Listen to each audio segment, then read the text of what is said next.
1670년 여경방 서학동의 초라한 집에서 한 여자아이가 태어났습니다. 아버지는 미관말직 관리 최효원, 어머니는 남양홍 씨. 해주 최씨 문중이라지만 족보의 이름조차 제대로 올리지 못할 만큼 가난한 집안이었죠. 하루 한 끼도 제대로 먹기 어려운 형편, 이 아이에게 주어진 운명은 뻔해 보였습니다. 그런데 역사는 때로 우리의 예상을 완전히 뒤집어 놓습니다. 무수리 신분에서 왕의 어머니까지 상상할 수 없는 일이었습니다. 조선은 철저한 신분제 사회였습니다. 태어날 때부터 정해진 신분을 벗어나기란 거의 불가능했죠. 하지만 최 씨는 그 불가능을 가능으로 만들었습니다. 물론 그 과정은 순탄하지 않았습니다. 상상할 수 없는 고통과 치열한 생존 투쟁이 있었죠. 그녀는 무엇을 얻었고 무엇을 잃었을까요? 그리고 그 영광의 뒤편에는 어떤 아픔이 숨어 있었을까요? 오늘은 천안무리수에서 최고의 자리까지 올라간 한 여인의 파란만장한 이야기를 들려드리겠습니다.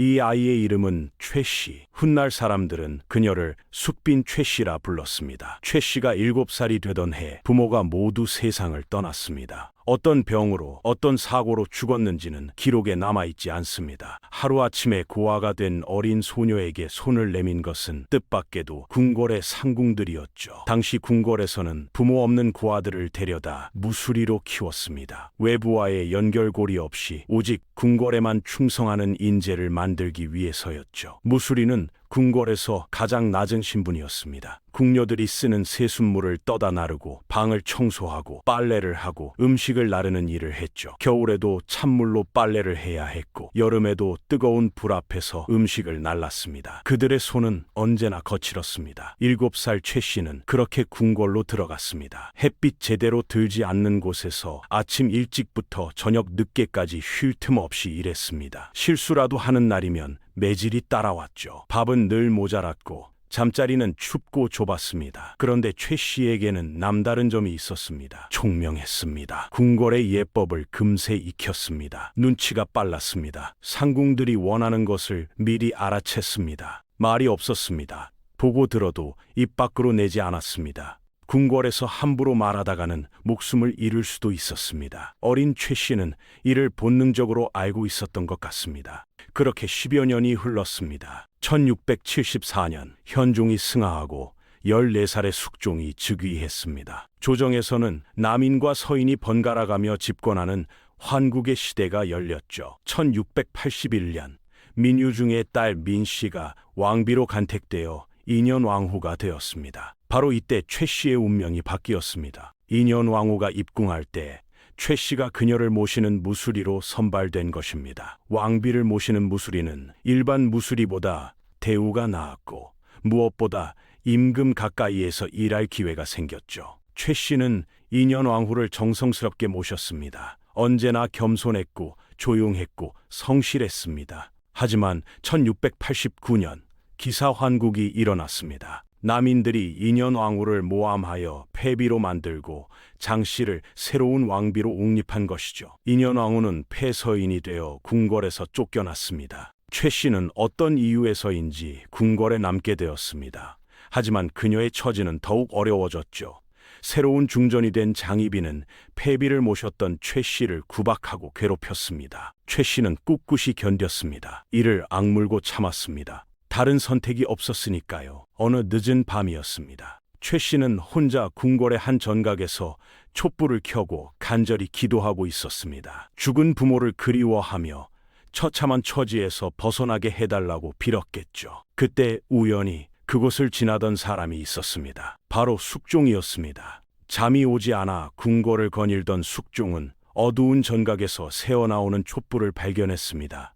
그리고 거기서 혼자 기도하고 있는 최 씨를 발견했죠. 촛불에 비친 그녀의 모습은 처연했습니다. 아름답다고 할 수는 없었지만 뭔가 마음을 끄는 구석이 있었습니다. 무엇보다 간절하게 기도하는 모습이 숙종의 마음을 움직였죠. 숙종은 최 씨에게 말을 걸었습니다. 최 씨는 깜짝 놀랐지만 차분하게 자신의 정체를 밝히고 죽은 부모를 위해 기도하고 있었다고 답했습니다. 솔직하고 담담한 대답에 숙종은 호감을 느꼈죠. 며칠 뒤 숙종은 다시 그녀를 불렀습니다.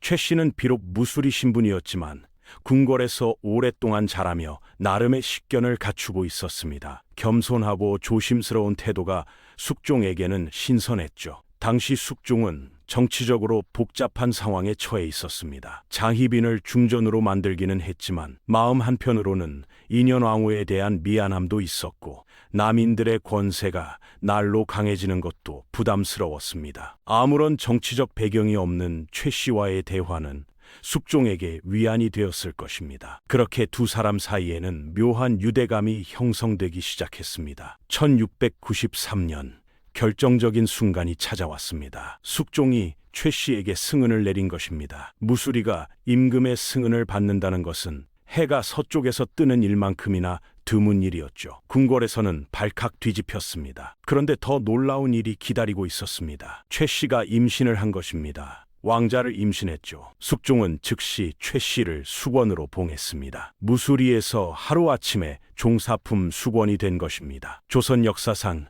이처럼 급격한 신분 상승을 이룬 여인은 없었죠. 그해 10월 최 씨는 첫 아들 영수를 낳았습니다. 하지만 아이는 태어난 지 2달 만에 세상을 떠났습니다. 이때 무서운 소문이 돌았습니다. 장희빈이 최 씨를 독살하려 했다는 소문이었죠. 야사에 따르면 장희빈은 임신한 최 씨를 도관에 거꾸로 집어넣고 매질을 했다고 합니다. 물론 이는 야사일 뿐입니다. 하지만 이 이야기가 오랫동안 전해져 내려온다는 것은 당시 최 씨가 장희빈으로부터 얼마나 심한 위협을 받았는지를 보여줍니다. 1694년 갑술환국이 일어났습니다. 인현왕후가 복위되고 장희빈이 다시 후궁으로 강등되었습니다. 바로 그해 9월 최 씨는 두 번째 아들을 낳았습니다. 이 아이가 바로 연인군 훗날의 영조였습니다. 숙종은 이를 크게 기뻐하며 최 씨를 수기로 승진시켰습니다. 연인군이 태어났을 때 숙종은 이렇게 말했다고 합니다. 애미를 닮았으니 몸은 튼튼하겠구나. 이 말에는 여러 의미가 담겨 있었습니다. 최 씨가 아름다운 여인은 아니었다는 뜻이기도 하고 대신 건강하고 튼튼한 체질이라는 뜻이기도 했죠. 실제로 영조는 어머니를 닮아 80세까지 장수하며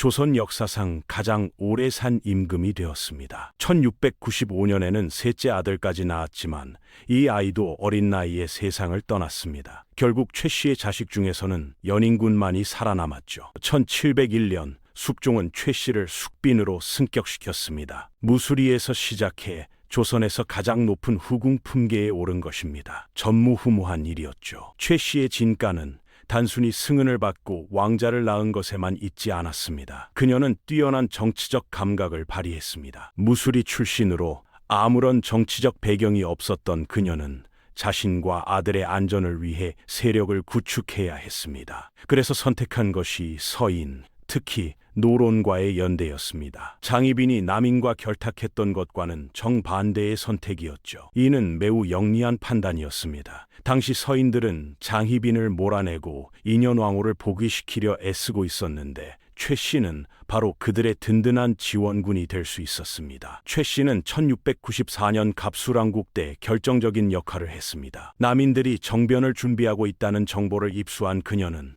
밤에 숙종을 찾아가 눈물을 흘리며 이를 고발했죠.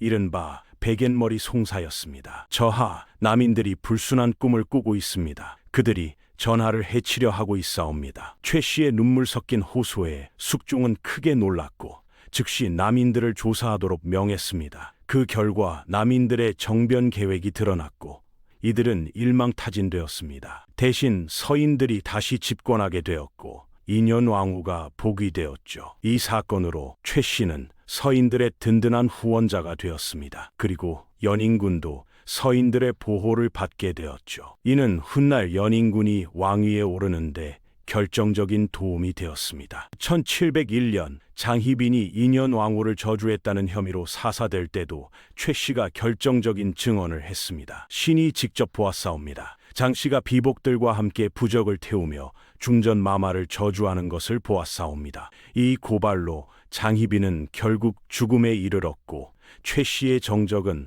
완전히 사라졌습니다. 하지만 최 씨의 삶이 순탄하기만 했던 것은 아닙니다. 아무리 숙종의 총애를 받고 높은 지위에 올랐다고 해도 그녀의 출신은 바뀔 수 없었습니다. 궁궐 안에서는 여전히 그녀를 무술이 출신이라고 뒤에서 수군거렸죠. 특히 연인군이 자라면서 이 문제는 더욱 심각해졌습니다. 경종의 어머니는 비록 폐비가 되었지만 원래 중전이었던 장희빈이었습니다. 반면 연인군의 어머니는 무술이 출신이었죠. 이런 차별은 연인군의 마음에 깊은 상처를 남겼습니다. 그는 어머니를 사랑했지만 동시에 어머니의 출신을 부끄러워하기도 했습니다. 최 씨는 아들의 이런 마음을 누구보다 잘 알고 있었습니다. 그래서 더욱 조심스럽게 행동했죠.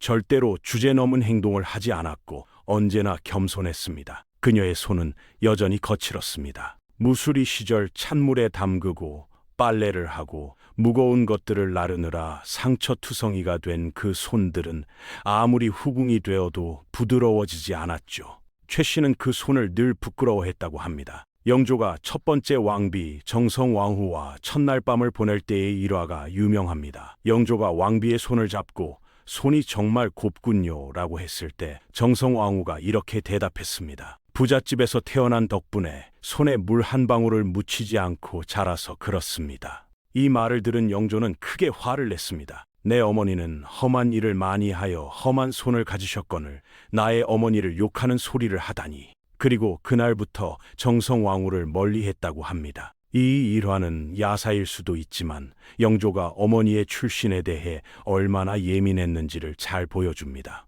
1716년 최 씨는 신병으로 대궐에서 나와 창의궁에서 요양하기 시작했습니다.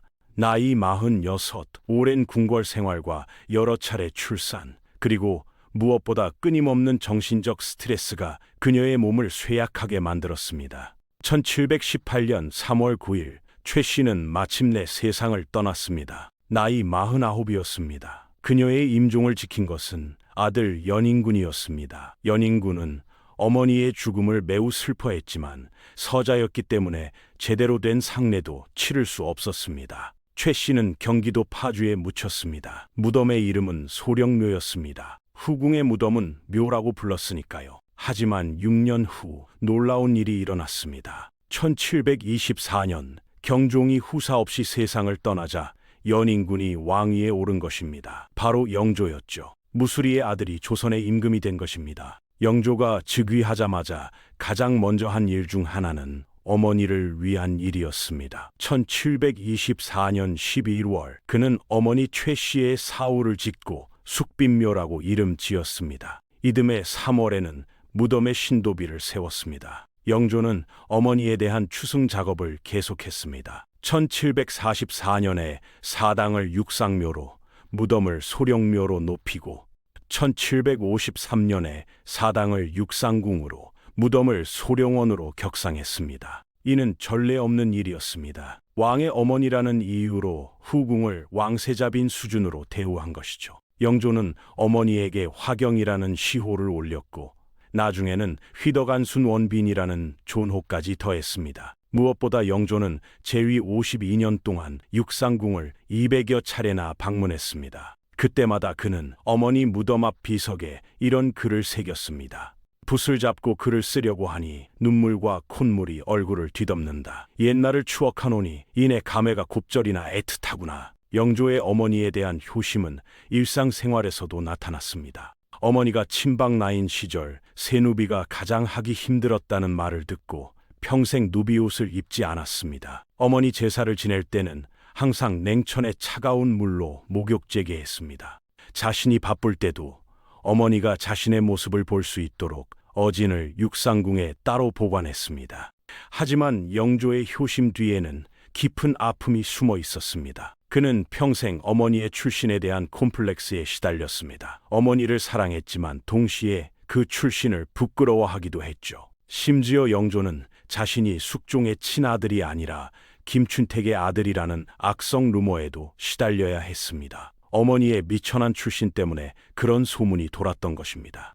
영조는 정조에게 이렇게 말한 적이 있습니다. 숙비는 항상 소심하고 신중하였다. 무술이 출신이라는 한계를 극복하기 위해 어머니가 얼마나 애썼는지를 영조는 잘 알고 있었습니다. 영조는 심지어 어머니를 왕후로 추존하려고도 했습니다. 하지만 노론 예학자들의 강력한 반대에 부딪혀 뜻을 이루지 못했죠. 하지만 최 씨가 영조에게 물려준 것은 콤플렉스만이 아니었습니다. 그녀는 아들에게 이런 것들을 물려주었습니다. 강인한 정신력, 즉 어떤 역경에도 굴하지 않는 힘과 주제넘지 않고 신중하게 행동하는 태도 절제력과 현실을 직시하는 냉철함으로 정치적 상황을 정확히 읽는 안목을 주었습니다. 영조가 83세까지 장수하며 52년간 재위할 수 있었던 것은 어머니로부터 물려받은 이런 자질들 덕분이었습니다. 영조는 어머니로부터 검소함도 배웠습니다. 그는 조선의 임금 중에서도 유독 검소한 생활을 했죠. 화려한 음식보다는 보리밥과 채식을 즐겼고 사치를 멀리 했습니다.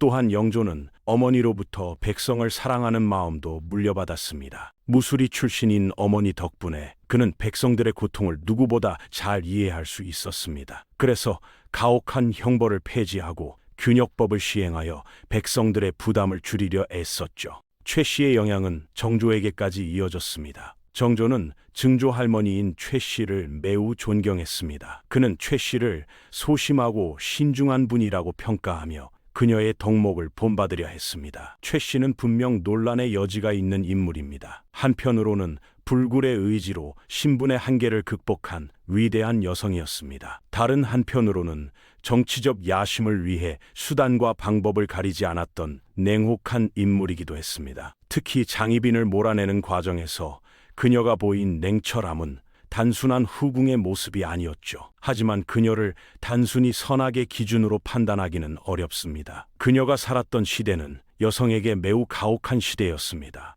특히 무수리 같은 최하층 여성에게는 선택의 여지가 거의 없었죠. 그런 상황에서 그녀가 보인 생존 의지와 지혜는 오히려 감탄할 만합니다. 무엇보다 최 씨는 조선 사회의 모순을 극명하게 보여주는 인물입니다. 신분제 사회의 엄격함과 동시에 그 한계를 뛰어넘을 수 있는 가능성을 동시에 보여준 것이죠.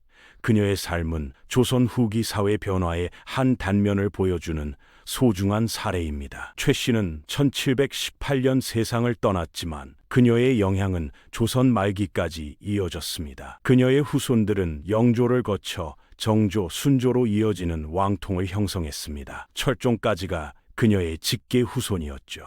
무수리의 핏줄이 조선 왕실의 주류가 된 것입니다. 하지만 그 후손들 모두가 어머니의 출신을 기억해야 했습니다. 영조뿐만 아니라 정조도, 순조도, 헌종도, 철종도 모두 무수리의 후손이라는 꼬리표를 달고 살아야 했습니다. 이는 최 씨가 남긴 영광인 동시에 짐이기도 했죠. 그녀는 신분의 한계를 뛰어넘었지만 그 한계를 완전히 지워버리지는 못했습니다. 여전히 사람들은 그녀를 무수리 출신으로 기억했고 그녀의 후손들도 그 사실을 숨길 수 없었죠. 하지만 그럼에도 불구하고 최 씨의 삶은 충분히 극적이고 의미 있습니다. 그녀는 주어진 환경에 굴복하지 않고 끝까지 자신의 길을 찾아 나섰습니다. 오늘날 우리가 최 씨를 기억하는 이유는 그녀가 완벽한 성공을 이뤘기 때문이 아닙니다. 불완전한 조건 속에서도 포기하지 않고 끝까지 최선을 다했기 때문입니다. 그리고 그 과정에서 보여준 인간적인 모습들 때문입니다. 거친 손을 부끄러워하면서도 아들을 위해서는 무엇이든 했던 어머니. 무술이라는 천한 출신을 극복하고자 했지만 끝내 그 그림자에서 벗어나지 못했던 여인. 성공했지만 완전히 행복하지는 못했던 인생이었습니다. 바로 이런 모습들이 최 씨를 더욱 인간적이고 매력적인 인물로 만들어줍니다. 최 씨의 이야기는 여기서 끝나지 않습니다. 그녀가 남긴 흔적들은 오늘날까지도 우리 곁에 남아 있습니다. 서울 종로구 7궁의 육상궁, 아직도 그녀의 위패가 모셔져 있습니다. 경기도 파주의 소령원에 그녀의 무덤이 있습니다. 영조의 업적들, 탕평정치, 균역법, 금주령 등은 모두 어머니로부터 물려받은 백성 사랑의 마음에서 비롯되었습니다. 영조는 어머니 무덤 앞 비문에 이렇게 썼습니다. 어머니의 덕은 깊고 넓어서 말로 다 표현할 수 없다. 아들의 눈에 비친 어머니는 그저 사랑스럽고 존경스러운 분이었습니다. 그 출신이 무엇이든 어떤 한계가 있었든 상관없이 말이죠. 최 씨의 이야기를 통해 우리는 무엇을 배울 수 있을까요? 어떤 어려운 환경에서도 포기하지 않는 의지의 중요성을 배울 수 있습니다. 현실을 직시하면서도 꿈을 놓지 않는 지혜를 배울 수 있습니다. 성공 이후에도 겸손함을 잃지 않는 품성의 소중함을 배울 수 있습니다. 최 씨는 완벽한 인물은 아니었습니다. 하지만 그래서 더욱 우리에게 가깝게 느껴집니다. 그녀의 성공과 좌절, 기쁨과 슬픔, 자랑스러움과 부끄러움이 모두 우리의 모습과 닮아 있기 때문입니다. 조선의 무술이 최 씨. 그녀의 이름은 역사 속에서 영원히 기억될 것입니다. 천안 출신을 극복하고 왕의 어머니가 된 위대한 여성으로 동시에 끝까지 자신의 한계와 싸워야 했던 인간적인 여성으로 말입니다. 역사는 단순한 사실의 나열이 아닙니다. 그 안에는 수많은 사람들의 삶과 선택, 고민과 갈등이 담겨 있습니다. 최 씨의 이야기 역시 조선이라는 시대를 살아간 한 여성의 치열한 삶의 기록입니다. 앞으로 우리가 어떤 한계에 부딪히든 어떤 어려움을 마주하든 최 씨의 이야기를 떠올려 보면 좋겠습니다. 중요한 건 포기하지 않고 끝까지 최선을 다하는 것이라는 걸 그녀가 보여주었으니까요. 무수리로 태어나 왕의 어머니가 된 여인 숙빈 최 씨. 포기하지 않는 의지로 역사를 바꿨습니다. 여러분은 숙빈 최 씨를 어떻게 기억하시나요? 냉철한 정치가였을까요? 아니면 시대를 이긴 한 어머니였을까요? 여러분의 생각을 댓글로 남겨주세요. 좋아요와 구독으로 다음 이야기도 함께 해주세요. 여러분의 한 번의 클릭이 다음 역사를 만드는 힘이 됩니다.